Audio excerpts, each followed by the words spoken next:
Welcome back to part 2 of the Sonic 4 and episode 1 commentary, ladies and gentlemen. And we forgot to introduce our guest last time, so why don't you go ahead and introduce yourself now? Alright, hey guys, I'm Kevin. I do a YouTube review channel it's called The Golden Bolt. I do in-depth reviews of games, including Sonic, eventually. So, there's my plug. I'm good now. Okay, I know I'm going to piss you off, and I'm totally ready for the rage that's going to come, but I have to do this out of obligation. So you're going to review Sonic Adventure 2? No. I will not. I was expecting a much harsher comment. Damn. I have no reason to. Pro Jared did it much better than I ever will. But now we're in not Casino Night. Yeah. Well, what's it actually called? I think it's like, I don't even remember, honestly. Isn't it like Casino Palace or something? I think it's Casino Park, Palace, something. I don't remember, but Welcome Casino to something. Park. Yeah, it's Yeah. just Casino Night Zone. Yeah. But honestly, I think it's less interesting. Honestly, I don't like the music at all for this one. I think the music is different on the iPhone version. I could be wrong. I think that's only for one. I think it's only for one specific stage. I think it's the third act where it's different. Actually, I think the entire third act in the iOS version is actually entirely different. I think for all of them it is, because it's a different gimmick every time. Yeah. But yeah, I don't know. In general, I don't like the sound fonts they use for a lot of Sonic 4, and I know that's very, very picky, but I don't know. get what they're trying to go with. You know, they're trying to go with the whole, it sounds like Genesis music, but it's not. But at the same time, it just makes me wish they just went with a full-on Genesis soundtrack. Yeah, like if they had just used, like, maybe not Genesis fonts, but, like, revamped them. I don't know. Like, a lot of people I know used to compare, well, some people still do compare this to, you guys have heard of, I think it's called Sonic Fan Remix or something like that? Oh, yeah, Something I heard of those that. Yeah. Yeah. There's a one lot of named people, Unity, right? Yeah, a lot of people like to compare that game to this, and as bad as it sounds, yeah, like, when you see something like that done by, like, I think it was only one guy who did that, I'm not sure. Yeah, I think so. But when you see something like that compared to Sonic 4, it kind of just makes you wonder two things. It either makes you wonder, A, what happened here where a fan game looks a lot better, or a lot of people bring up now in hindsight, why didn't they just do what Sonic Mania did now and just make this like full-on sprites? Yeah, To be or fair, at least the high-quality Sonic of 2D this- work. Yeah. To be fair, the Sonic of this era, like the Sega of this era, was not the smartest team there. Very true. So Yeah. I can't blame them for that. It's foresight, or I'm sorry, hindsight's 2020. Foresight is really hard to see. Yeah, very true. So, but even then, they had to know the physics weren't going to be well received when they put this out. I mean, Yeah. To And be it's crazy perfectly like, honest, one guy could do physics better than the entire team at Sega. a lot of something I realized too, a lot of the things I think that are that people bring up as this game's issues, I honestly think if this game wasn't called Sonic 4, I don't think as many people would be complaining. Like if Sonic Mania was called Sonic 4 and this was like Sonic, I don't know, like Sonic 2, I don't know, it's like Sonic 2010 or something like that, whatever. I don't think that as many people would be complaining as they are now. well, and the other thing was even just like if they, I know it's not that similar to Sonic Rush, but if they had called it something similar to Sonic Rush, like it's a Dimps game. It's not a Sonic Team game. Let's be fair. And Dimps is insanely talented. Don't get me wrong, but they never made anything that was similar to the Genesis games. They made the Rush series and they made the Neo Geo game. Didn't they make the both of those advanced are games as well? Yes, they did those as well. And Which granted, the Sonic Advance series, I believe. Oh, the Advance. I'm sorry. Yeah, I meant to say Advance too. Yeah, but barring the Sonic Advance series, which to be perfectly honest, after Sonic Advance 1 kind of steered away from the classic physics, they haven't done anything like that since. Yeah. So it kind of makes you wonder why they choose Dimps of all people for this. When if this, like I said, if this was like not Sonic 4 and this was like Sonic Rush for like HD, like with the boost engine and everything like that, I don't think people would be complaining at all. And even then, right, I feel like Advance is a better game than this. Objectively, I would say yes. Like, I'm not the biggest fan of the Sonic Advance series. I do like the games, don't get me wrong, but like they're not the Sonic games I go back to all the time. But if given the choice between Sonic 4 or the Sonic Advance series, I'd choose Sonic Advance. Like, I think my biggest problem with Sonic 4, at least with Episode 1, is that it looks good for a certain amount of time, but it's consistently, like, every 3 or 4 minutes there's something that I'm just like, ew. Like, the card decks, they just look so... Like, this part looks pretty decent-ish, but, like, the cards flipping when you're standing on them, I don't know, it looks so phoned in to me. Like, there's no shading on them. It just bugs me. I don't know what it looks awkward, yeah. Yeah, exactly. And part of my that's what I problem would with call like this Sonic game. 4 release, it gives me the whole feeling of been there and done that. Like I feel like I've already played this game already. Well, if you've played Sonic 2 or if you played any of the classic Sonic games, then you really have. Just pretty a much. more watered down version of it, honestly. Like even the final boss is like ripped directly out of Sonic 2. Also, And how do you granted, guys feel Sonic about the homing attack? I don't mind it. Yeah, a lot of people I know say that they kind of wish the homing attack wasn't in it, but honestly, like I prefer having it than not having it. Honestly, What they used it for worked very well. I think that was one of the best design things about the game was that they used the homing attack in a decent, meaningful way in a lot of stages. So I can't complain about that. Mm-hmm. And like even in general, like even if you don't home in on enemies, it's still a good speed booster to an extent. So why not? And I just like to point out, so when I spin dash up the wall, it doesn't work. But if I just carefully jog my way up, that works. Yeah, the That was spin dash is amazing, really yeah. nerfed. That was fantastic. You see, I didn't think you were gonna do it, but you fucking did it. I don't think that was on honestly, I didn't purpose even, either. yeah, it wasn't on purpose. I was just trying to get up the wall, and then I just did that, and I'm like, huh. Also, is it just me, or are those like those vertical barrel things? Should they not be like spinning around a little bit? Like, does that not look off to you guys? Yeah, it looks like they should be rotating. Like, in fact, Sonic 3 did that. Like, I don't know. It just that always bugged me too. Because I think it just looks off-putting because they're just sliding back and forth or up and down. Yeah, like Aren't those the Sonic 3 barrels? You know, the really annoying ones. Essentially, just nowhere near as annoying because they're not as interesting, honestly. And like I do get what I kind of do appreciate what they're trying to do by kind of like giving whatever the stage is. Like I said, I still don't remember the name, but like they're trying to give it a whole new spin by adding in new like casino styled elements. But at the same time, they're just not as interesting as like Casino Nights to me. Like the cards, like yeah, they're cool and all, but they're just a visual set piece. You don't really interact with them much at all. Yeah, it'd be better if they just like go with an entirely new theme, but. That can't sell nostalgia. And even one thing I realized too, like compared to Casino Night, the background doesn't even look as lively as it does in Casino Night. It's just an empty sky, really, in this, with some buildings in the background. But in Casino Night, it was a lot more lively to me. Like it looks like there was a living, breathing city back there. Well, but here it there just were kind of looks fireworks like and stuff, right? yeah. But here it kind of looks like generic nighttime Vegas. Now I don't recall. Are there any unique enemies in Sonic 4? Honestly, I don't think so. Like maybe the bats, maybe? I don't know if they're the same bats as before. No, I think they're not exactly the same bats, but there were bat-styled enemies in Sonic 2. I remember that for sure. Okay, you want to know what's fantastic? I'm looking up the name of the casino zone. It's Casino Street Zone. Oh, Casino on the Street. Sonic Wiki, they call it Casino Night Zone by accident twice. So they don't care. Yeah, I was gonna say, can you really blame them at that point? It's Casino Night Zone. It really is. Except not as good. And I think that's the biggest issue with Sonic 4. It's just it's not this level, just not as good. And that's its biggest issue. Oh. I got scared. But yeah, that's what I was talking about before when I said that Sonic 4 special stages are legitimately the easiest because there's a retry option. So if you're ever about to fail, if you're ever about to fail, just pause the game and hit restart.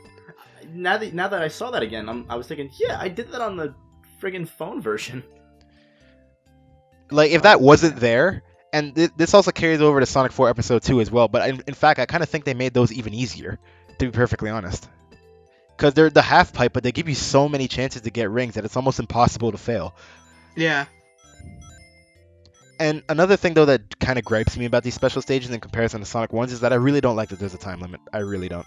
I think you actually brought that up before, Bolt, but yeah, I concur. I really don't like the fact that there's a time limit. It bugs the hell out of me. Because like, there's already enough of an impending doom on you to say, okay, if I hit the goal spheres, then I gotta get out of the level. So don't give us a time limit on top of that, because that's just gonna force people to make mistakes because they're rushing. But hey, at least now you have 4 Chaos Emeralds. I'm halfway there. Now, the interesting thing to me about Sonic 4 Episode 1, was there's actually a lot of content here. Like, I know it's all very similar, but when you think about it, there still are, like, the full 7 Chaos Emeralds, and there still are, 14 acts? Or you mean levels? Yeah. Because there's 3 in each zone and there's 4 zones. So Well, what about how many are in the egg zone? Is it only one?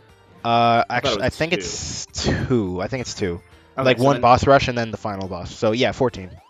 Which, that's kind of impressive when you think about it. For was it $10, $15? I think it was 15. Yeah, 15. I think it was. Yeah, I think it was 15. Now that I think about it, but like that's not considering the Genesis games had what, maybe, besides Sonic 3 and Knuckles obviously, but they had what, maybe 18, 19?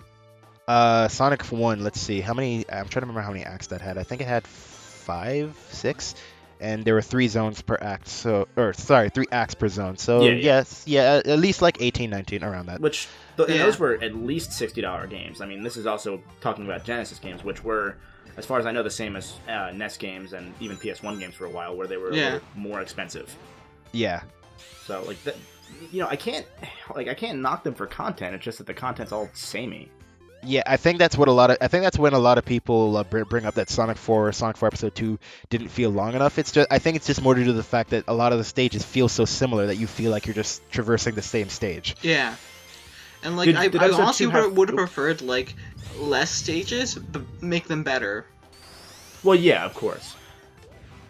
Like if they had done 2 acts instead of 3 acts, I would have probably been fine with it because the acts would have felt a little more substantial, because they do a lot of the time just feel very phoned in. I mean, even when you're not going fast, you're clearing these in what? You'll probably clear this one in about 2.5 minutes.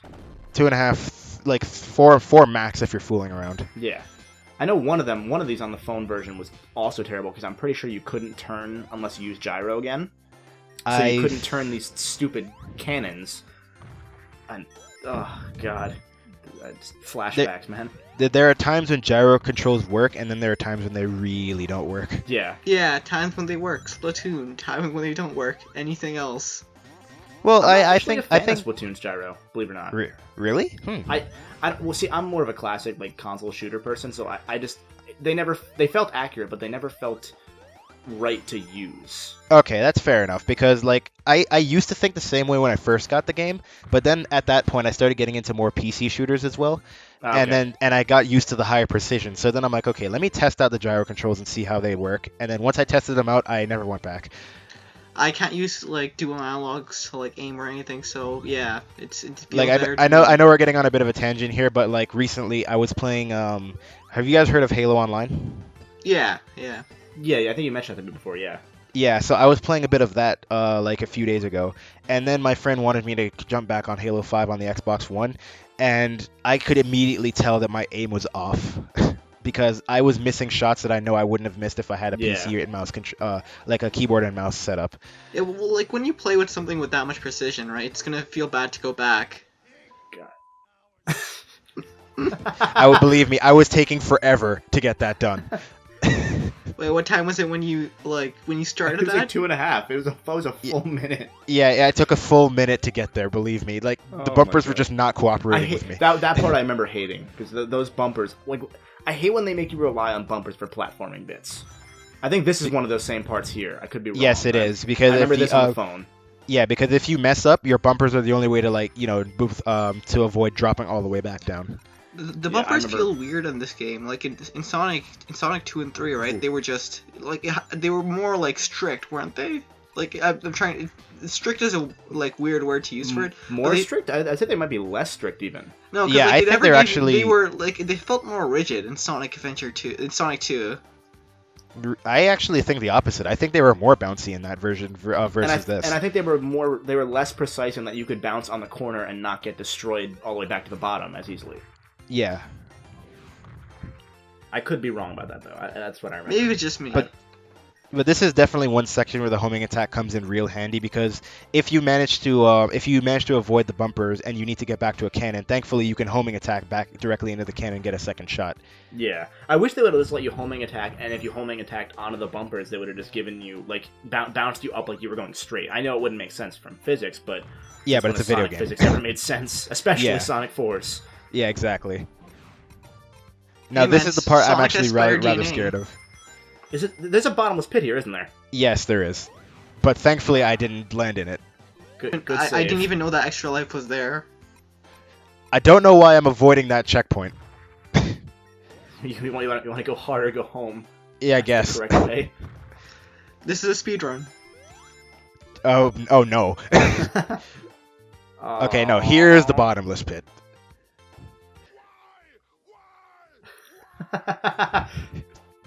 So I just said fuck that and cut past it. I don't blame you at all.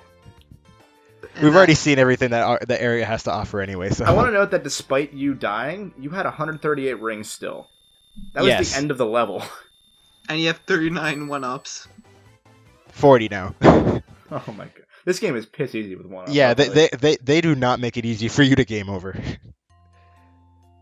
It I feels still really think I weird did because 'em. like they really toned it down in some of the other 3D games, like in terms of one-ups or whatever. And like Oh, Sonic Lost World, before they patched it, they didn't even allow you to Oh. get extra lives when you hit 100 rings. Sonic Lost World is the only game I've traded in since I've had disposable income.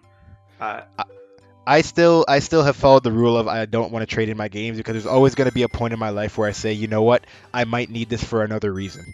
Whether it be a comment, whether- Go on, Oh, I'm yeah, sorry. go I was going No, to say, you're like, whether it be a commentary or like me just wanting to try it again, something. Yeah, no, I'm the same way, but I refuse to buy that game and say I own it until I have to review it. Like that's been my. I wasn't ever gonna own it again until I do collect games, so I was gonna go with I won't own it until it's the last Wii U game I need.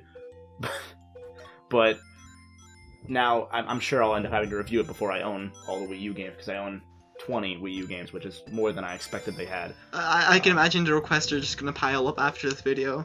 Oh, I'm looking forward to it. That and Sonic Goddamn Adventure 2. Oh, I thought you were going to say Sonic Boom. What about Shadow the Hedgehog?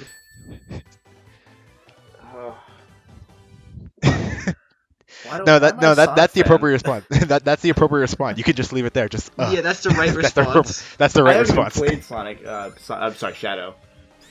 I played it when I was a child, and I hate to admit the fact that as a child I legitimately liked it, and then I grew up and I realized what the hell's wrong with me. Well, my buddy likes.